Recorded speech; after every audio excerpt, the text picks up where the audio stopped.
Assalamualaikum warahmatullahi wabarakatuh. Terima kasih kepada Bapak Saifuddin dari Kementerian Agama RI, Lajnah Pentasihan Mushaf Al-Quran dalam rangka fokus group discussion penataan pameran tetap di Bait Al-Quran.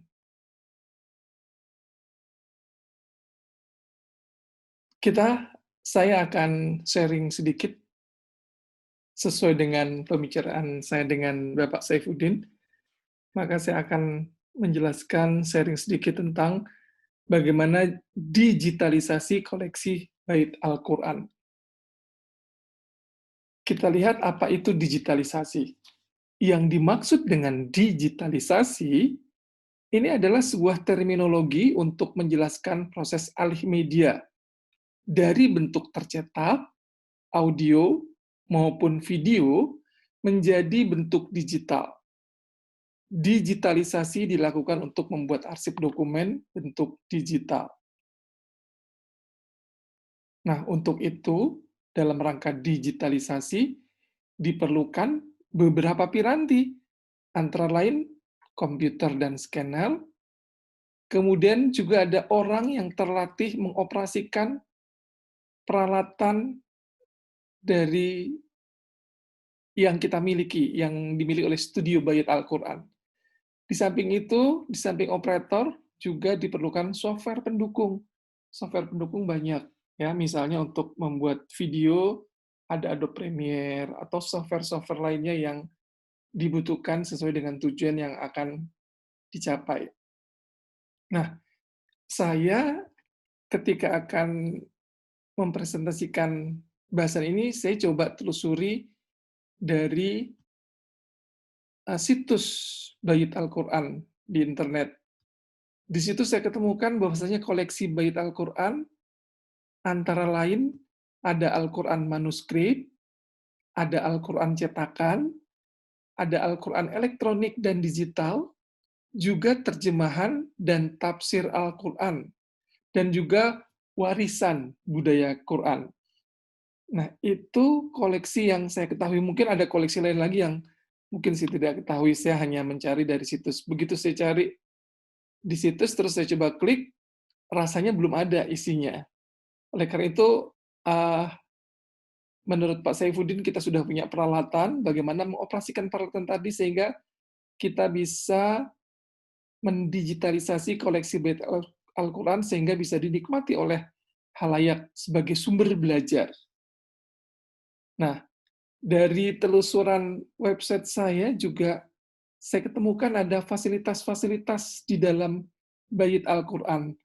Antara lain ada perpustakaan. Nah, di dalam perpustakaan ini kita bisa menyimpan koleksi selain buku, selain bahan-bahan cetak, itu koleksi audiovisual sebagai sumber belajar. Nah, koleksi audiovisual ini tentunya hasil dari studio tempat proses produksi. Menurut Pak Saifuddin, kita sudah punya studio yang dalam waktu dekat akan siap launching produk-produk dari Bait Al-Quran. Nah, dari studi di sini, setelah kita memproduksi atau membuat digitalisasi Bait Al-Quran, kita letakkan di perpustakaan, ya, sebagai koleksi audiovisual. Jadi perpustakaan nanti koleksinya cuma bukan saja bahan buku, tapi juga non buku, termasuk video, audio, dan seterusnya. Ada juga aula. Nah, aula ini juga dapat digunakan sebagai ruang belajar untuk kelas kelas besar, ya, dengan menampilkan hasil dari studio tempat proses produksi. Lalu, untuk menuju digitalisasi koleksi Bait Al-Quran, apa yang harus dilakukan? Nah, nah, saya membatasi permasalahan digitalisasi pada produksi media video. Ya. Media video ada beberapa kelebihan dan kekurangan yang akan kita lihat. Bagaimana sih produksi media video dengan memanfaatkan peralatan dan studio yang sudah dimiliki oleh Bait Al-Quran. Dalam ruangan, ya, lakukan pengulangan secara konsisten ya Kak, kalau pentingnya. Kalau dalam proses belajaran, kadang-kadang kalau ada siswa yang nggak ngerti, dia baru nanya. Walaupun nanya, terus kadang-kadang kita sebagai dosen ini nggak ngerti, salah mulut. Ketika kita mengulang kembali, hal-hal ini terjadi.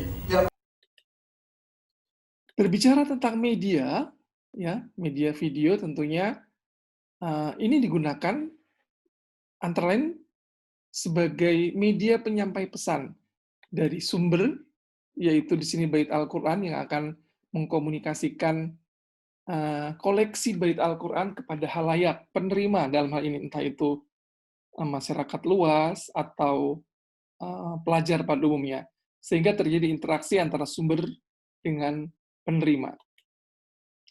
Yang tentunya akan ada umpan balik. Lalu kenapa sih harus menggunakan media? Ya tadi media video adalah salah satu bentuk media. Apa alasannya? Nah, dari referensi yang saya dapat, kenapa harus menggunakan media? Ini disebabkan karena beberapa hal. Nah, kalau proses komunikasi hanya disampaikan melalui verbal saja, maka tingkat pemahaman dan ingatan yang tersisa hanya satu. Sedangkan kalau melalui visual saja, melihat saja, maka tingkat pemahaman dan ingatan sampai 3,5. Sedangkan verbal dan visual, seperti halnya video, itu tingkat pemahaman dan ingatannya cukup besar, yaitu 6. Kita lihat bagaimana kontribusi media. Karena salah satu digitalisasi yang akan kita tuju adalah media, misalnya video. Ya, selain audio tentunya. Nah, ini kontribusi media menyampaikan pesan-pesan komunikasi, khususnya komunikasi pembelajaran, sehingga dapat lebih terstandar, pembelajaran atau komunikasi dapat lebih menarik, waktu pelaksanaan pembelajaran juga dapat diperpendek, dan kualitas pembelajaran dapat ditingkatkan. Di samping itu juga proses pembelajaran dapat berlangsung kapanpun dan dimanapun diperlukan. Tidak dapat dipungkiri bahwasanya halayak yang akan datang ke Museum Bait Al-Quran adalah para pelajar. Ya, mereka tentunya ingin mempelajari banyak hal dari Al-Quran. Kalau ditampilkan secara menarik melalui media video, tentunya akan sangat membantu dalam proses pembelajaran. Kemudian bagaimana peran media dalam proses pembelajaran? Ya, membuat konsep yang abstrak menjadi konkret. Kemudian menyajikan bagian tertentu yang dianggap penting, memberikan pengganti pengalaman langsung, mendekatkan objek yang sukar atau berbahaya untuk didekati, kemudian memberikan pengalaman dari segi pengamatan, dan juga menyajikan perbedaan warna secara visual. Begitu pula yang berikutnya adalah menyajikan informasi yang memerlukan gerak. Nah, kita akan membuat digitalisasi media, ya, media komunikasi. Nah, dalam pembelajaran, syarat media adalah sebagai berikut, yaitu pertama, mudah dilihat atau visible. Kemudian kedua, interesting. Ketiga, sederhana, ya, atau simple. Keempat, useful atau bermanfaat. Kelima, benar atau akurat. Keenam, legitimate atau sah dan masuk akal. Kemudian ketujuh adalah terstruktur. Ya. Jadi syarat membuat media video visual, ya, mudah dilihat, menarik, sederhana, bermanfaat, benar, sah, dan masuk akal, juga terstruktur. Kita mulai pada inti pembicaraan kita, yaitu program video. Ya, video program. Video program ditandai dengan gerak. Ya, video adalah media bergerak. Oleh karena itu, sangat efektif untuk menghubungkan suatu gagasan dengan gagasan lainnya, kemudian membangun kesinambungan berpikir, dan juga menciptakan dampak dramatis atas suatu subjek. Sedangkan karakteristik dari video adalah menayangkan gambar sesuai objek aslinya, melakukan perbesaran objek sesuai kebutuhan, memanipulasi gerak sesuai kebutuhan, mendramatisir pesan sesuai kebutuhan, dan juga menyederhanakan pesan yang kompleks. Di samping itu juga menampilkan benda yang sangat besar dalam kelas, menampilkan konsep abstrak menjadi konkret, menyamakan persepsi, memindahkan berbagai peristiwa ke dalam ruangan, dan juga melakukan pengulangan secara konsisten. Ini adalah manfaat dari media sebagai pembelajaran, manfaat media sebagai media pembelajaran. Antara lain bersifat kognitif, afektif, dan psikomotor. Ya, kognitif di sini setelah melihat video maka pengetahuannya bertambah. Ya, afektif dari sikap dan emosi, dan juga psikomotor yaitu keterampilan yang menerapkan hukum moral. Nah, dalam hal ini kita mungkin masih ingat ketika awal-awal penayangan film Smackdown misalnya, begitu banyak anak-anak yang terpapar psikomotornya, ya, bahkan afektif dan kognitifnya, banyak yang terpapar dan men-smackdown teman-temannya. Atau ketika film Naruto mengudara di televisi beberapa waktu yang lalu, ya, anak-anak tanpa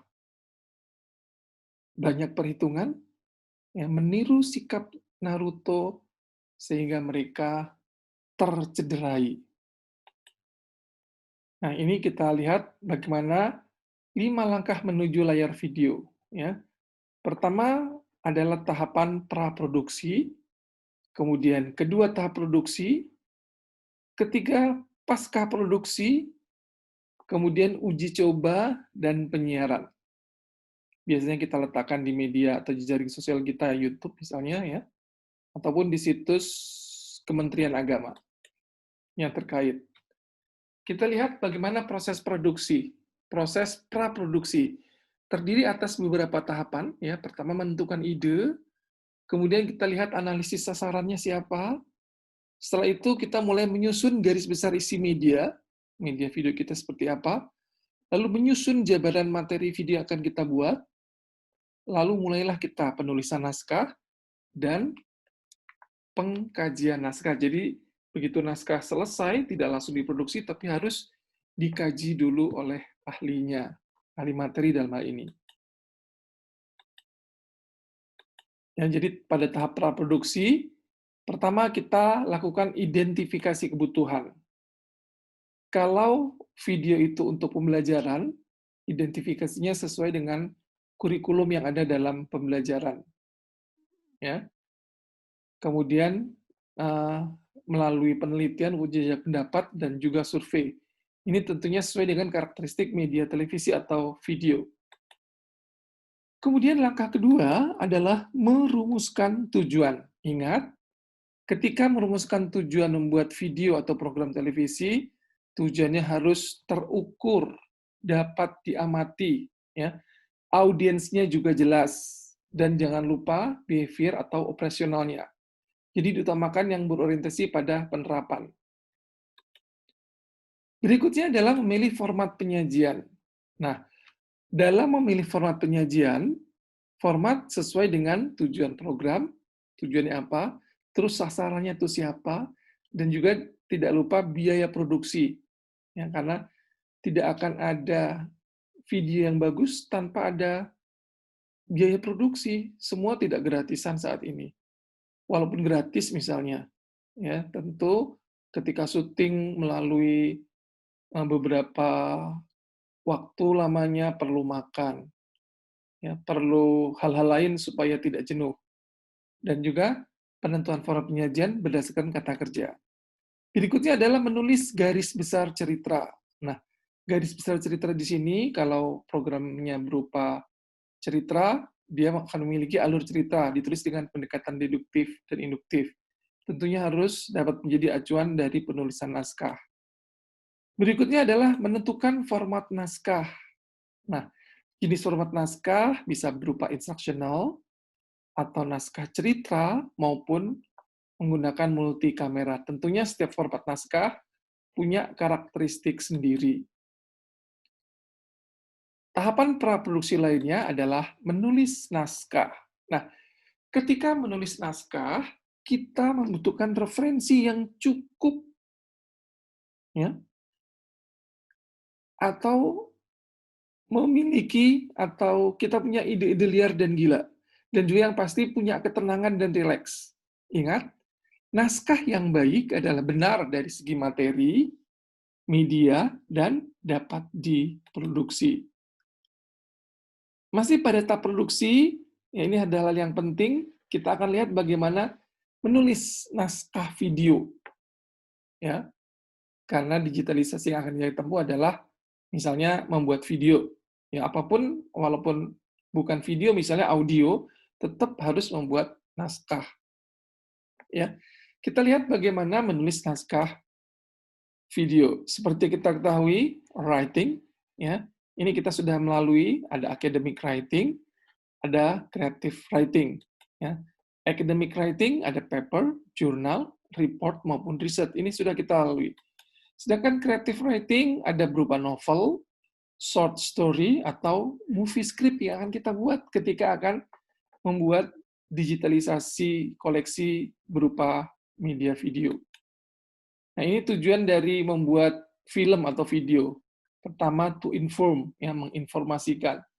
To influence, ya, menginspirasi dan juga membelajarkan. Nah, ini adalah tahapan-tahapan dalam menulis naskah. Pertama kita pilih topiknya atau idenya. Kemudian menulis outline, menulis sinopsis, menulis treatment, lalu mulailah kita menulis naskah. Untuk menjadi perhatian, ketika kita memilih menentukan ide atau topik selection, harus diingat bahwasanya video is moving image. Dan sebaiknya memperlihatkan prosedur, objek, ya, people, dan sebagainya. Lalu menulis outline. Outline ini adalah kita memilih subtopik yang relevan dan menarik. Kemudian subtopik disusun secara sistematik. Setelah menulis outline, kita menulis sinopsis. Sinopsis adalah deskripsi singkat tentang isi program. Bagaimana program itu disampaikan dengan baik. Lalu kita buat treatment, yaitu deskripsi yang lebih rinci dari setiap subtopik yang menggambarkan lokasi, adegan, dan tokoh dalam cerita. Lalu mulailah kita menulis naskah. Nah, di dalam menulis naskah, kita mendeskripsikan gambar dalam kolom video dan mendeskripsikan suara dalam kolom audio. Kemudian disusun secara sistematik sesuai dengan outline dalam format 2 kolom. Nah, biasanya sebuah struktur program video terdiri atas 3 bagian. Pertama opening, kedua program konten, dan ketiga closing. Nah, ini adalah format naskah 2 kolom. Ya. Ada kolom nomor, ini nomor scene, kemudian kolom video dan kolom audio. Kolom video isinya apa? Nah, kolom video ini isinya deskripsi gambar yang meliputi lokasi, tempat, orang, objek, maupun action yang harus dilakukan. Kemudian di kolom audio isinya adalah narasi, dialog, musik, ataupun sound effect. Itu tahapan praproduksi. Berikutnya adalah tahapan produksi. Ya. Pada tahapan produksi, tadi tahapan produksi, praproduksi diakhiri dengan naskah. Nah, pada tahapan produksi di sini, kita mulai membedah naskah. Oleh karena itu, naskah harus ada ketika membuat sebuah digitalisasi berupa video. Ya. Nah, naskah ini dibedah. Bedah naskah ini dihadiri oleh ahli materi, ahli media, dan sutradara yang akan mendirect naskah tadi. Ya.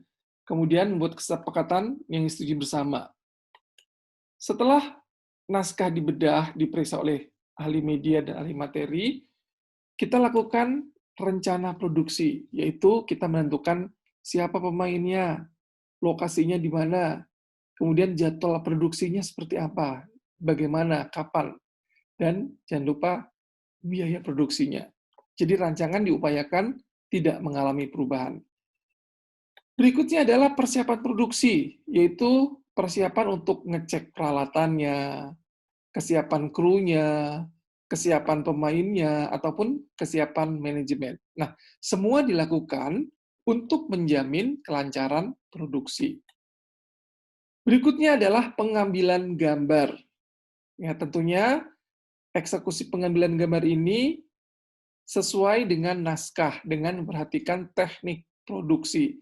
Oleh karena itu, nggak kebayang kalau kita membuat video ataupun program televisi tanpa naskah, apa yang mau diambil. Karena mengambil gambar harus sesuai dengan naskah. Tentunya kalau ada perubahan substansi, harus dikonsultasikan dengan ahli materi. Ya. Terutama digitalisasi menyangkut Al-Quran misalnya. Kalau kita salah ngambil gambar atau substansinya salah, akan repot nantinya. Nah, ini adalah gambaran tahapan produksi, walaupun cuma tampil beberapa detik, ya harus diperhatikan dari segi penampilan, entah itu kostum ataupun properti yang digunakan dalam kegiatan pengambilan gambar.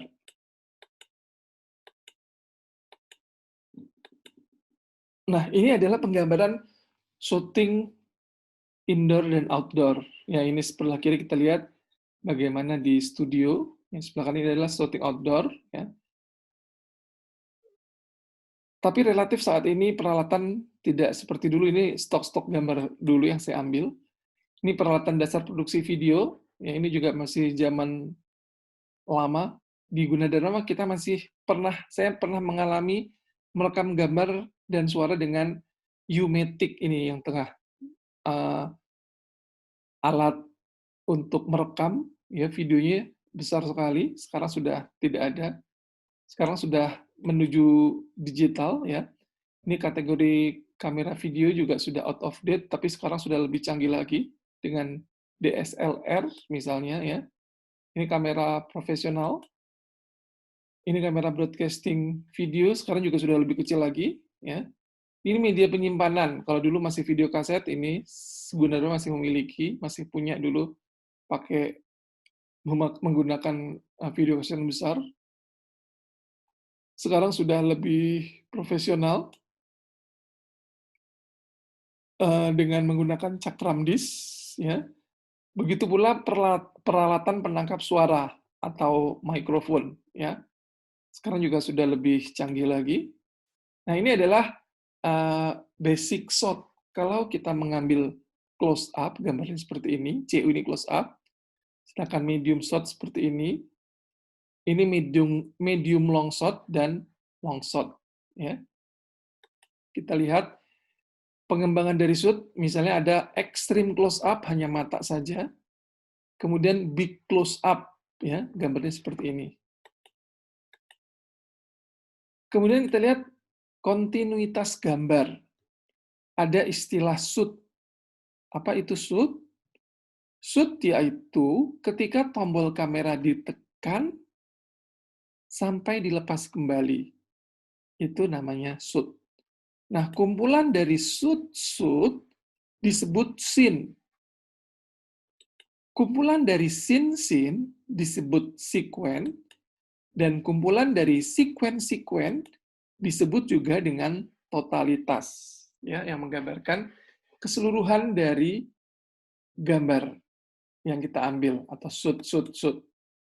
Ini terminologi shoot ya, ada long shoot seperti ini, ada full shoot ya, ada medium shoot, ada extreme close up, ada close up, ada medium close up.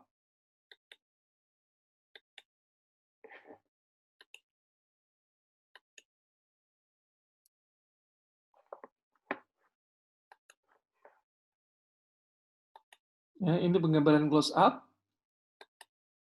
Ini gambaran medium close up, ya, medium shoot, ya.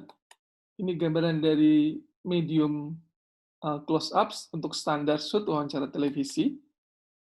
Ini penggunaan medium shoot, ya. Ini penggunaan knee to shoot, ya, knee sebatas dengkul. Knee three shoot. Kemudian full to shoot.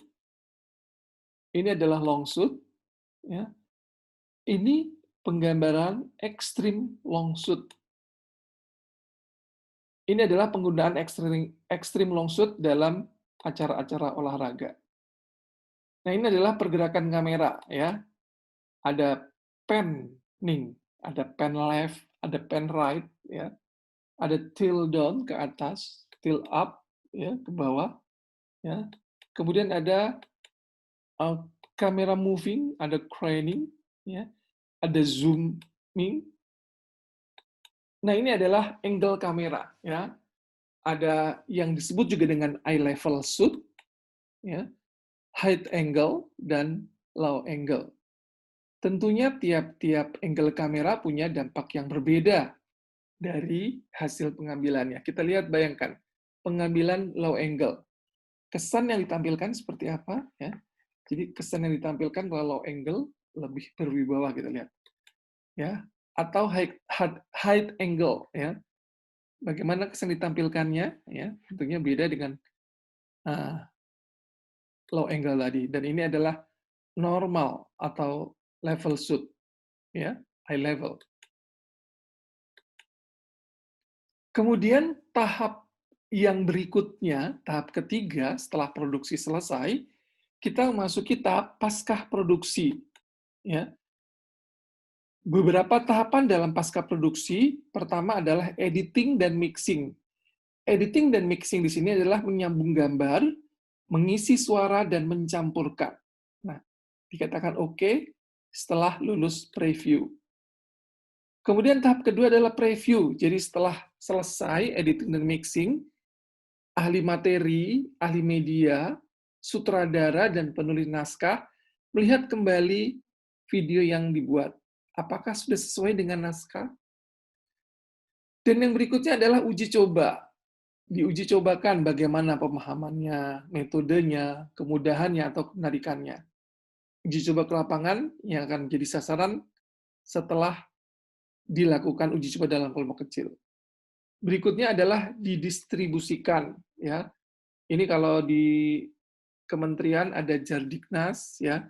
Kita melalui internet dengan YouTube-nya, ya, atau siaran televisi lokal ataupun televisi komunitas, ataupun dikemas dalam bentuk DVD maupun VCD yang kemudian diletakkan di perpustakaan audiovisual sebagai bahan belajar mandiri para pengunjung, ya, dikemas sesuai dengan media tentunya.